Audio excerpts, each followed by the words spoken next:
4.8 million years ago, the Earth was wild, merciless, and unforgiving.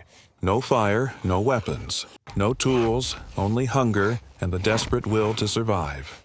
In this savage world, an early human stood fragile, slower than the lion, weaker than the buffalo, and more vulnerable than the warthog. By all laws of nature, he should not have survived. And yet he did. Not because of claws or fangs, but because of something invisible, the power to think. This is the story of how the first humans found food before weapons. A story of mistakes, of danger, of patience, and the birth of intelligence that would one day change the fate of mankind. The African savanna trembled with life. The air was hot, shimmering under the blazing sun, and the ground cracked beneath the pounding rhythm of hooves. A herd of buffalo thundered across the horizon, their black bodies moving as one, massive, unstoppable, a wall of muscle and fury. Among them darted a lone figure. Bare feet slapped the dust, legs straining, lungs burning. It was a hominid, neither beast nor yet fully man. His arms flailed as he sprinted desperately through the tall grass, chasing what seemed impossible, the power of the herd. His face twisted with hunger and madness, eyes locked on the blur of flesh that stayed forever just out of reach. He stumbled. The earth rose to meet him, and he slammed into the dust with a hollow thud. For a heartbeat, silence. Then, pain. His body curled, gasping, the taste of blood sharp on his tongue. The herd did not slow. They surged forward without mercy, their shadows rolling over him like a tide. And then, a pause. The lion appeared. Golden mane ablaze in the sun, eyes like burning coals, it stepped into view. Its muscles rippled with lethal grace, each paw pressing deep into the earth. It was the king of the hunt, the master of death, and for a fleeting second its gaze locked with the fallen hominids.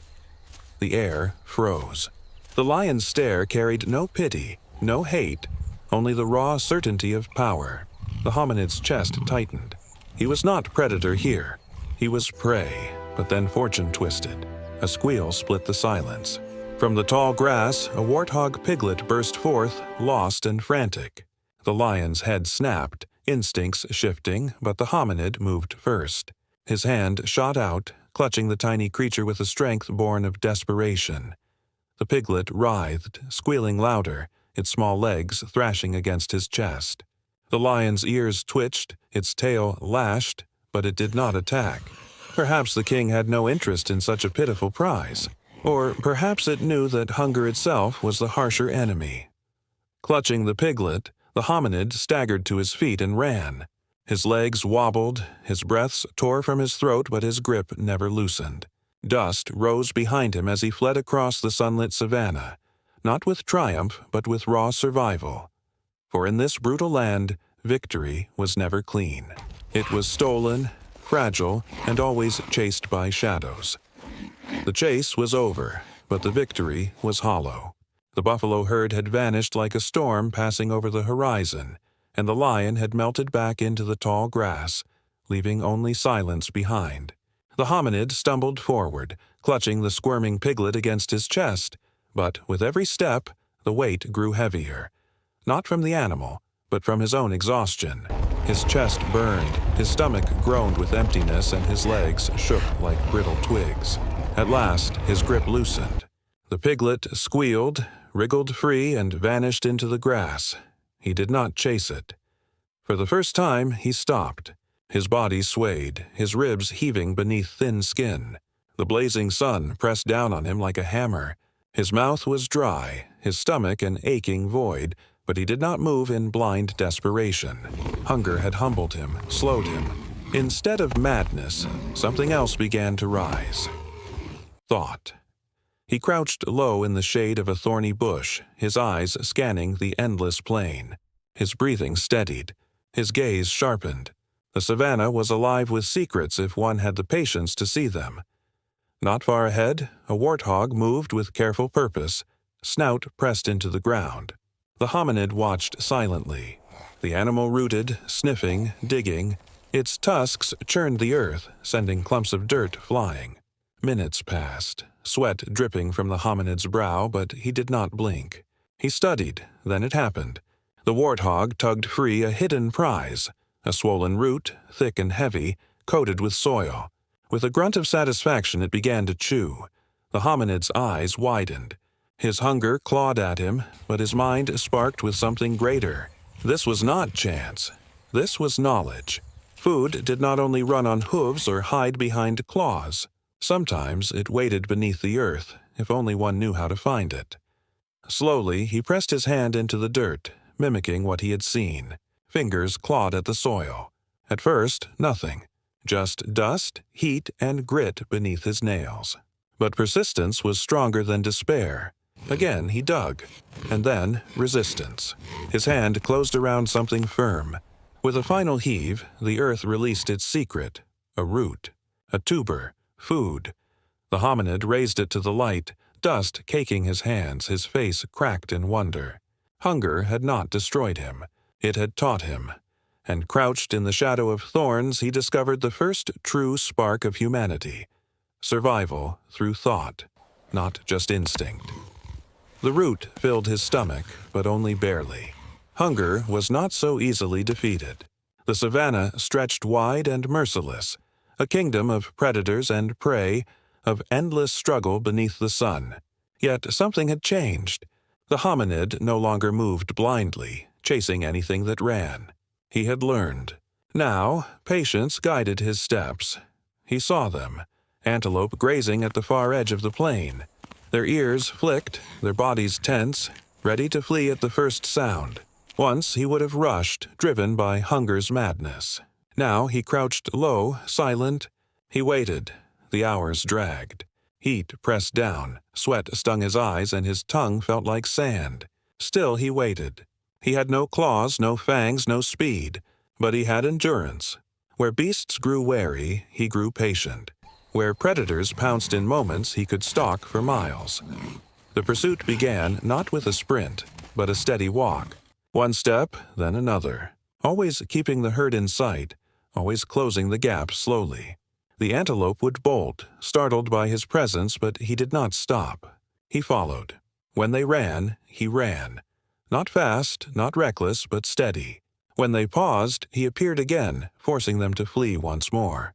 And with every burst, their strength waned. The sun hammered down. Their lungs heaved. Their legs faltered. But the hominid endured.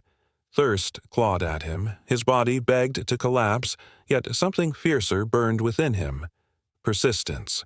His weapon was not sharp stone or deadly claw. His weapon was time. Night fell. The savanna turned cold, shadows creeping through the grass. Hyenas laughed in the distance, and the roar of lions echoed under the stars. The hominid crouched near a dying fire, eyes glowing with its dim reflection. He was not strong enough to fight them, not yet, but he had learned another truth. Survival required patience not just with prey, but with danger itself. He huddled in silence, firelight flickering against his rough features. Every crack of a twig, every shifting shadow, his eyes followed. Watching, learning. And as the night stretched on, the lesson of the day became clear. He did not need to be the fastest or the fiercest. He only needed to endure. For where predators lunged and failed, he could wait. Where prey tired and stumbled, he would still be standing. In patience, he found power. The sun dips lower, painting the sky with fire. The hominid stands at the edge of a new world, his choices echoing across the savanna. He cradles the tuber close to his chest, the fruit of patience, not violence. For the first time, his face softens with relief. He has found food, but he has also found something deeper: wisdom. Behind him, the warthog mother slips back into her hollow log. She noses her piglets gently, licking the dust from their tiny bodies. They squeal softly, safe once more. Her eyes no longer burn with rage. They glow with quiet trust. In that fragile silence, an unspoken pact is born. Life can continue without bloodshed. The hominid steps away, the tuber still pressed to his chest.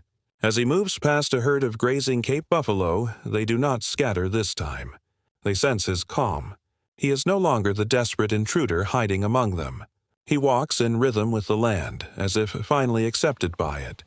In the distance, a lion watches from the tall grass. Its amber eyes follow every movement, but the predator does not attack. The buffalo stand as a wall of muscle and horn, and the hominid, with his quiet confidence, is shielded by more than beasts. He is protected by the intelligence that allowed him to endure, to observe, and to choose wisely. A strange bond has formed between him and the small warthog piglet he once stole. Now, instead of prey, it is a companion. Sitting atop the back of a great buffalo, the hominid holds the piglet in his arms. Together, they gaze at the horizon where the night prepares to give way to dawn. It is a moment of triumph, not of conquest, but of understanding. The golden light spreads across the land, touching everything: the buffalo, the warthogs, the grass, the lion watching from afar. A new age has begun, not the age of brute force, but the age of thought. And so, 4.8 million years ago, a single hominid carried not just food, but the first spark of human intelligence. And so, 4.8 million years ago, survival was not won by strength, but by patience, observation, and choice. In that moment, the hominid proved that intelligence could outlast brute force. It was the first spark of what makes us human. Long before weapons or fire, wisdom was our greatest tool. It is not power, but thought, that carries us into the future.